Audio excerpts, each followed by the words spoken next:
हाँ देखो बच्चों, कक्षा 10 संस्कृत गद्य भारती कवि कुल गुरुः कालिदासः, इसको पढ़ाए जा रहे हैं हम।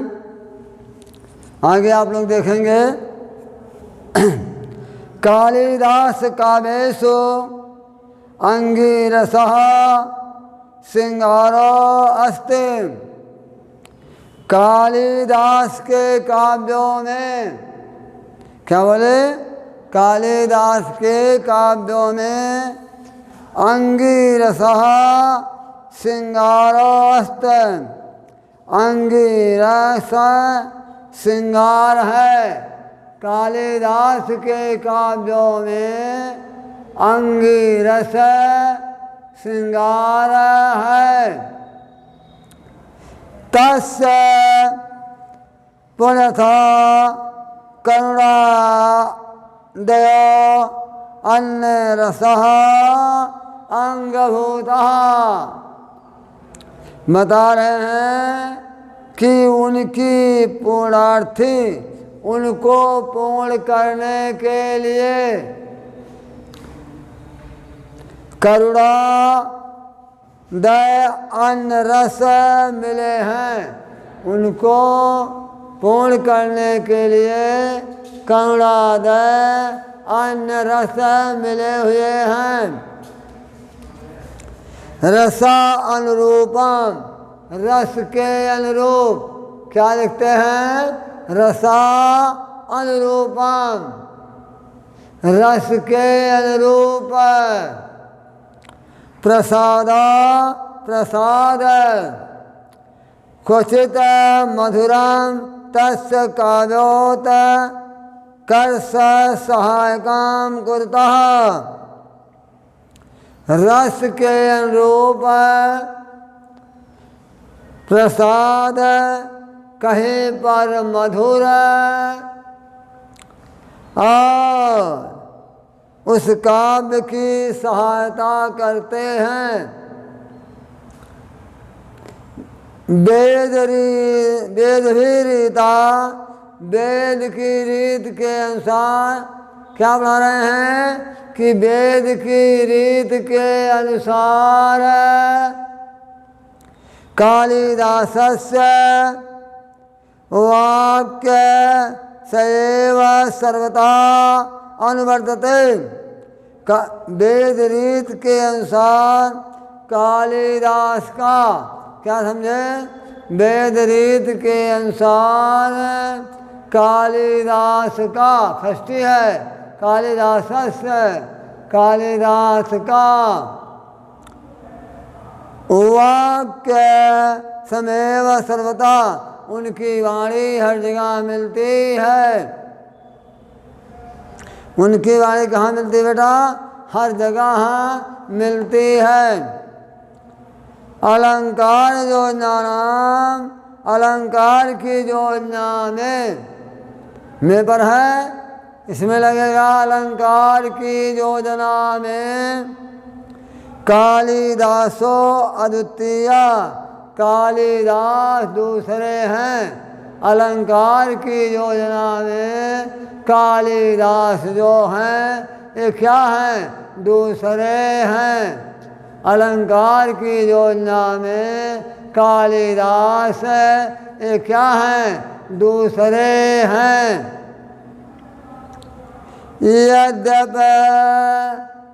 यद्यपि उपमा कालिदासस्य स्तुति, यद्यप उपमा कालिदास की स्तुति में उपमय योजना में, उपमय योजना के अनुसार कालिदासस्य, कालिदास का विशिष्ट व्याख्यातम विशेष स्थान है। यद्यप उपमा अलंकार की नियुक्ति से उपमा योजना में कालिदास का विशेष स्थान है, तथापि उत्पेक्षा अलंकारतम करणानाम तो भी उत्प्रेक्षा अलंकार की तरह है, तो भी उत्प्रेक्षा अलंकार की तरह विनियोगः तेनातीव सहज तया कृता, तो भी उत्प्रेक्षा अलंकार की तरह विनियोग्य उनकी सहायता करता। किसकी बेटा? महाकवि कालिदास की सहायता करता है। कालिदासस्य नाटके कीर्तेषु, कालिदास के खष्टी है, कालिदास के नाटकों में, कालिदासस्य नाटकेषु माने क्या होता है?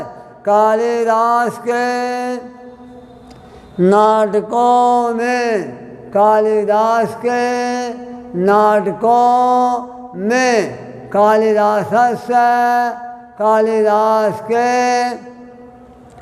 नाटक कृतेषु, नाटक रचनाओं में, या कालिदास के नाटक कीर्तियों में विशेषता शकुंतले मृत्यु विनाशाय अनुपम, विशेष करके अभिज्ञान शाकुंतल प्रसिद्ध है। कालिदास के नाटकों में विशेष करके अभिज्ञान शाकुंतलम, अभिज्ञान शाकुंतल का विशेष स्थान है। चरित्र चित्रेण सर्वदावधम संवाद शैली संप्रेणे अस्ते, चरित्र चित्रण और हमेशा संवाद शैली उनके काव्यों में मिलती है। चरित्र चित्रण हमेशा संवाद शैली महाकवि कालिदास के चरित्रों में मिलती है, चरित्रों में मिलती है। सम्यव भारतीय संस्कृत मतानुसार सब जगह, सब जगह भारतीय संस्कृत के मतानुसार, सब जगह भारतीय संस्कृत के मता अनुसार, सब जगह भारतीय संस्कृत के मता अनुसार धर्म अर्थ काम मोक्षना मूल्यानाम मानव मूल्यानाम प्रकाशस्य कालिदासस्य विशेषता अस्ति। बता रहे सब जगह भारतीय संस्कृत के मतानुसार धर्म अर्थ काम मोक्ष के अनुसार मानव मूल का प्रकाश कालिदास में विशेष स्थान है। सब जगह भारतीय संस्कृत के मतानुसार धर्म अर्थ काम मोक्ष मानव मनुष्यों का कालिदास का विशेष स्थान है। अब आगे देखेंगे। आश्रम वासिना शकुंतलाम निर्णय मनसा, आश्रम वासी में शकुंतला के निर्णय, आश्रम वासियों में शकुंतला के विचार को देख करके, अर्थ देखो कहीं बीच में, कहीं शुरू से, कहीं अंत में खुलता संस्कृत का अर्थ। आश्रम वासिना, आश्रम वासियों में शकुंतला, शकुंतला को निर्णय देख करके मनस्य काम प्रभु, मन की कामना, मैंने आश्रम वासियों में शकुंतला को देख करके काम की भावना दुष्यंताथमिच्छतम न लभते यत्नम, दुष्यंत में क्या होती है? दिखाई देती है। क्षत्रिय पर्षणानाम विश्वामित्र से दुहे में तीन वक्त, ये क्षत्रिय पर्षणों में मुनि विश्वामित्र की ये क्या है, दुहिता माने कन्या मानते हैं। क्षत्रियों के मतानुसार ये जो हैं शकुंतला विश्वामित्र की कन्या मानी जाती हैं। ये अप्सरा की कन्या हैं, लेकिन क्षत्रियों के मतानुसार ये विश्वामित्र की क्या मानी जाती हैं, कन्या मानी जाती हैं। कर्ण से आज्ञा बिना, कर्ण उसकी आज्ञा के बिना, देखिए गुरु जी की आज्ञा के ही बिना शकुंतला ने क्या कर लिया था, गंधर्व विवाह कर लिया था। किससे कर लिया था बेटा, दुष्यंत से। तो कर्ण आज्ञा बिना, कर्ण उसकी आज्ञा के बिना, गुरु जी ने आज्ञा नहीं दिया था, लेकिन उनकी आज्ञा के ही बिना गंधर्व विवाह कृता, गंधर्व विवाह करके उभयपि दोनों, कौन, शकुंतला और दुष्यंत दोनों, तव प्रणिदत्त केता शकुंतला, माने दोनों जो पीड़ित हो रहे हैं, इधर शकुंतला भी और वहाँ दुष्यंत भी, इधर शकुंतला उधर दुष्यंत। शकुंतला आश्रम अस्य तदाचरणेन अज्ञानजनत कलुषम न पृच्छति। शकुंतला जो है क्या मरीज के आश्रम में अपने अज्ञान रूपी कलुष को क्या कर रही है, धो रही है। माने इधर शकुंतला और दुष्यंत का विवाह जब गंधर्व विवाह हो गया बिना गुरु जी की आज्ञा के बिना, तो इधर शकुंतला जो है मारीच के आश्रम में अपने क्या कर रही है, कलंक को क्या कर रही है, धो रही है। धोने का मतलब क्या हो गया, पश्चाताप कर रही है। वो क्या कर रही शकुंतला, पश्चाताप कर रही है। अपरता में दूसरी ओर, अब दुष्यंत भी दुखित हो रहे हैं। अपरता में दूसरी ओर, दुष्यंता में दुष्यंत अंगुली लाभेन कृतः, अंगुली को दिखा करके तद सतम पीड़मान पश्चाताप आत्शुद्ध, अंगुली को, अंगूठी जिसको कहते हैं, अंगुली में जो अंगूठी पहन जाती है उसको ना देख करके क्या कर रहे हैं, अपने आत्मा की शुद्धि कर रहे हैं, अर्थात पश्चाताप कर रहे हैं। फिर से देखेंगे दूसरी ओर, अपता में दूसरी ओर राजा दुष्यंत कर्ण द्वारा दी गई अंगूठी को ना देख करके अपने आत्मा में कष्ट उठा रहे हैं, अर्थात अपने पाप को धो रहे हैं। तदांतरम में इसलिए दोनों जो हैं कौन, राजा दुष्यंत और शकुंतला, इसलिए दोनों कौन भैया, राजा दुष्यंत और शकुंतला।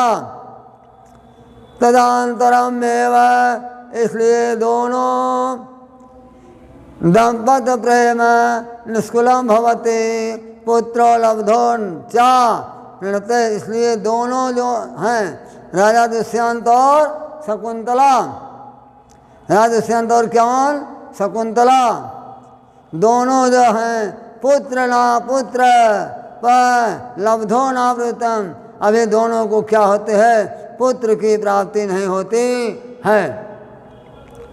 हाँ देखिए, इसलिए शकुंतला और दुष्यंत जो हैं दंपत माने दोनों निष्कुल माने पाप को धोते हैं। इधर शकुंतला उधर दुष्यंत दोनों पाप को धोते हैं। अब पुत्रो लब्धो न वृणते, और उन्हें पुत्र की लाभ नहीं होती है, अर्थात पुत्र की प्राप्ति नहीं होती है। अब आगे देखेंगे रघुवंशे, रघुवंश में, रघुवंशे माने क्या हो गया, रघुवंश में कालिदासा रघुवंशिना नाम चित्रणम यथा करोति। रघुवंश में कालिदास ने रघुवंशी राजाओं का जैसा चित्रण किया वैसा भारतीय जन जीवन त्रव दतः ददा संप्रते दिशनाम भवति, वैसा भारतीय समाज में कहीं नहीं दिखाई देता है। हमारे कहने मतलब रघुवंश महाकाव्य में, कौन काव्य में बेटा? रघुवंश महाकाव्य में कालिदास ने, रघुवंश महाकाव्य में कालिदास ने जैसा रघुवंशियों का वर्णन किया, हो सकता है ये आने लायक है। रघुवंश में कालिदास रघुवंशियाणाम, रघुवंशी राजाओं का जैसा चित्रण किया, वैसा भारतीय जीवन की पद्धति में कहीं नहीं दिखाई देता है। देखो बेटा, दिग्दर्शनम भवति, वैसा नहीं दिखाई देता है। रघुवंश में महाकवि कालिदास ने जैसा रघुवंशियों का वर्णन किया, वैसा भारतीय जीवन पद्धति में कहीं नहीं दिखाई देता है। अब आगे देखेंगे, रघुकुल राजा प्रजान प्रजा क्षेमम बलि नतन। रघुकुल के राजा प्रजाओं की रक्षा के लिए क्या करते थे? बलि देते थे। रघुकुल जहाँ राजना प्रजा में छाय बलि महरण। रघुकुल के राजा प्रजाओं की रक्षा के लिए क्या देते थे बेटा? बलि देते थे, बलिदान देते थे। और क्या है? मित सयति भाषणते, मित्रता के संबंध में सदा सत्यानिष्ठासन। ये रघुकुल के राजा क्या रहते थे? सत्यवादी रहते थे। सत्य की रक्षा के लिए रघुकुल के राजा क्या होते थे? सत्य में हमेशा अपने प्राण को दे देते थे।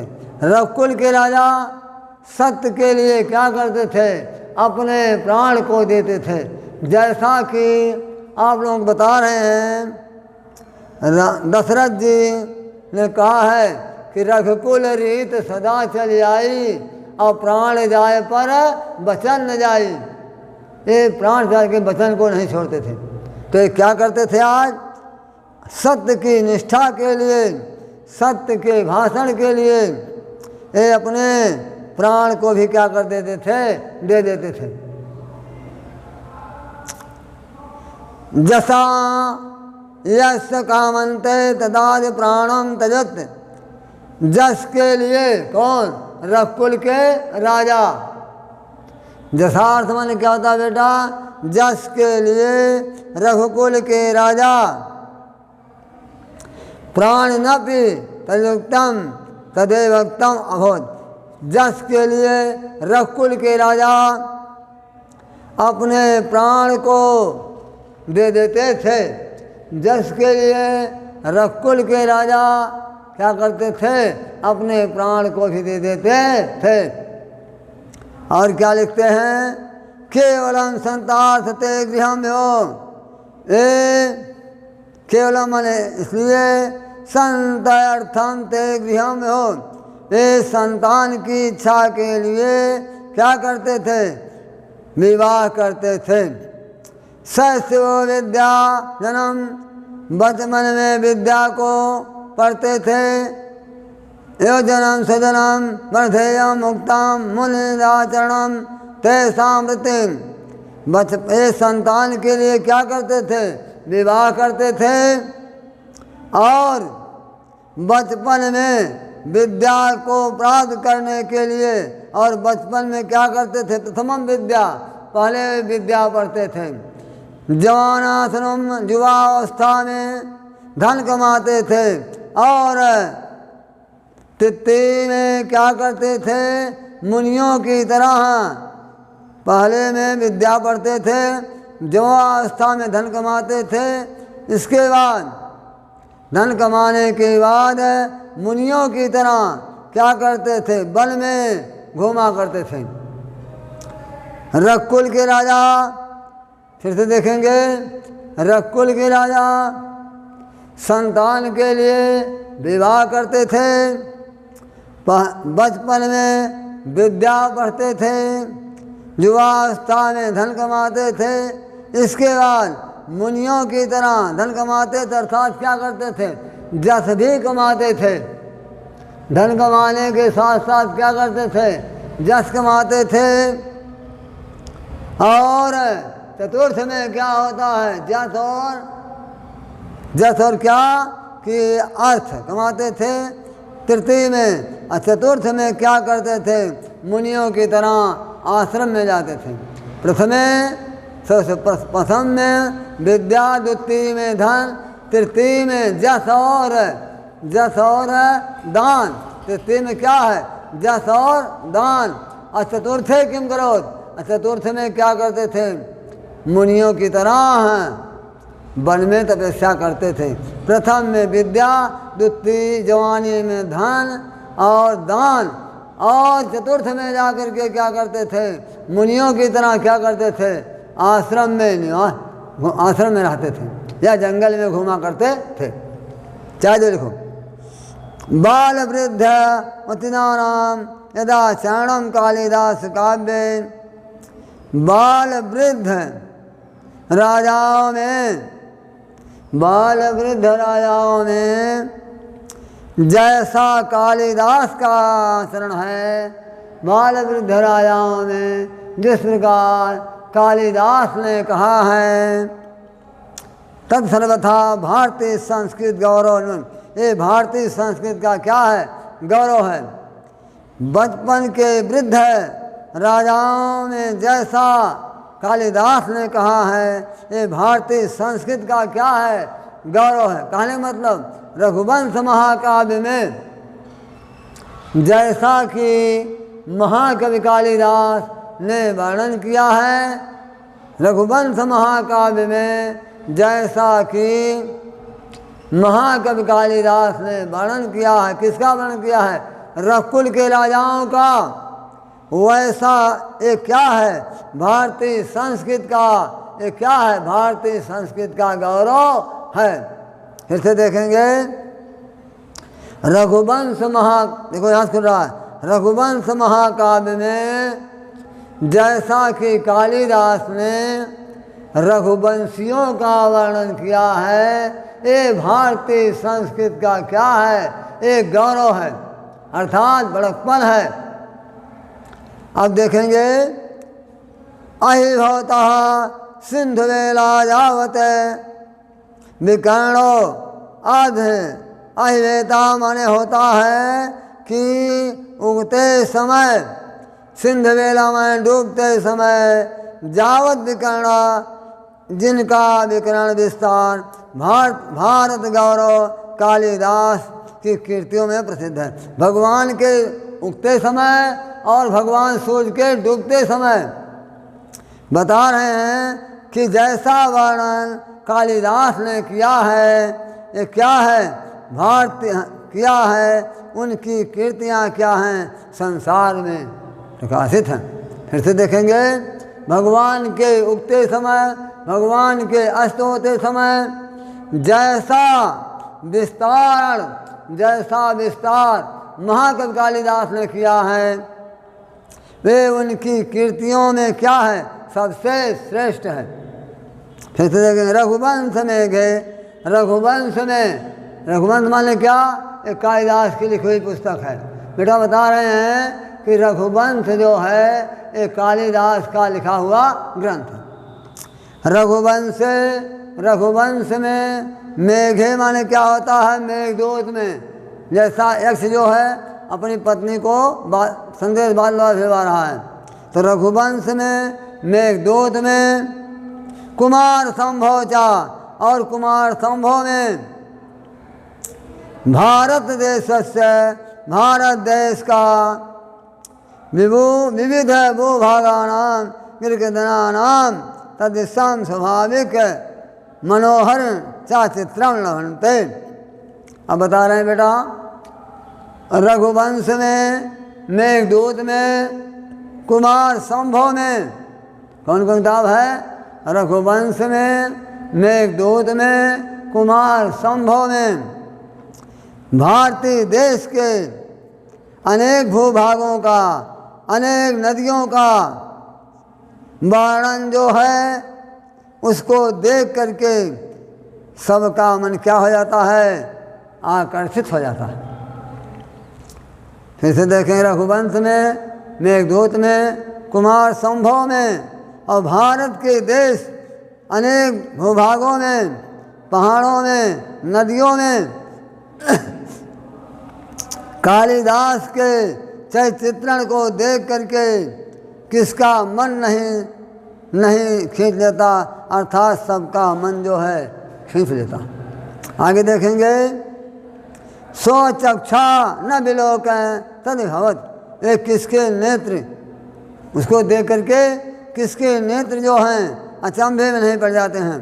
फिर तो देखेंगे रघुवंश में, मेघदूत में, कुमार संभव में भारत के अनेक भूभागों में, पहाड़ और नदियों में इनका दृश्य देख करके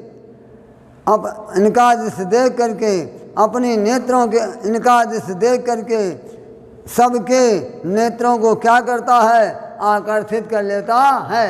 यानी सबको क्या करता है, आकर्षित कर, सबका नेत्र इनको आकर्षित। मेघदूत में, कुमार संभव में, रघुवंश में, भारत के अनेक विभागों में, पहाड़ों में, नदियों में कालिदास के चरित्रण को देख करके सबका मन क्या हो जाता है, आकर्षित हो जाता, अर्थात सबका मन जो है कालिदास में क्या हो जाता है, लग जाता है। अब देखेंगे, तथा विधम देश प्रेमम तस् काव्यम सुविधा, और उनका जो देश प्रेम के प्रति उनका काव्य कैसा अच्छा है। बता रहे हैं कि देश प्रेम के प्रति महाकवि कालिदास का काव्य कैसा है। ऐसा रघुवंश को देखेंगे, मेघदूत को देखेंगे, कुमार संभव में, और भारत के अनेक पहाड़ और नदियाँ को देख करके सबका जो नेत्र है उसी ओर आकर्षित हो जाता है बेटा। और फिर बता रहे हैं, तथा विधम देश प्रेमम, इसी प्रकार देश प्रेम तथा काव्य जो उनका क्या है, बहुत सुंदर है, समृद्ध है, बहुत सुंदर है। संत यत्र पुनः संस्कृत कविया, इनको देख करके संस्कृत कवि किंत कश्यप कालिदासम सा नास्ते, कालिदास का कैसा वर्णन किया। इनको देख करके संस्कृत के कवियों ने कालिदास का कैसा वर्णन किया है। आगे बता रहे हैं, साधुतम कीर्तितम दुल कालिदासा, इन लोगों की क्या है, साधुओं की ये वाणी है कालिदास के प्रति। कौन सा श्लोक है, आखिरी श्लोक है, पुरा कविनाम गणना प्रसंगे कनिष्ठ त्रिष्ठ कालिदासा। पहले कवियों की गणना में, पहले क्या होते हैं, कवियों की गणना में कालिदास जो हैं कानगा कनिष्ठा उंगली के समान है। मैं देखिए, कोई बात होती है पहले कनिष्ठा से गिन जाती है, कष्टिका मध्यमा तर्जनी है, तो वही बता अनाम क्या अंगूठा। तो बता रहे हैं, पहले कवियों की गणना में कालिदास जो हैं ये कनिष्ठा अंगुली के क्या हैं, समान हैं। तथा अध्यापितर तुल्या भावना अनामिका समर्थित बहुत, और अनामिका क्या करती है, उसका समर्थन करती है। पहले कवियों की गणना में महाकवि कालिदास, फिर क्या हुआ, पहले बता दे रहे हैं, श्लोक इस पाठ का आखिरी है, अब बहुत सही है, आने वाला है तो आ भी सकता है, आने वाला है भी आ भी सकता, कोई ठीक समझे। पहले कवियों की गणना में कालिदास जो हैं कनिष्ठा के समान हैं। आज उसकी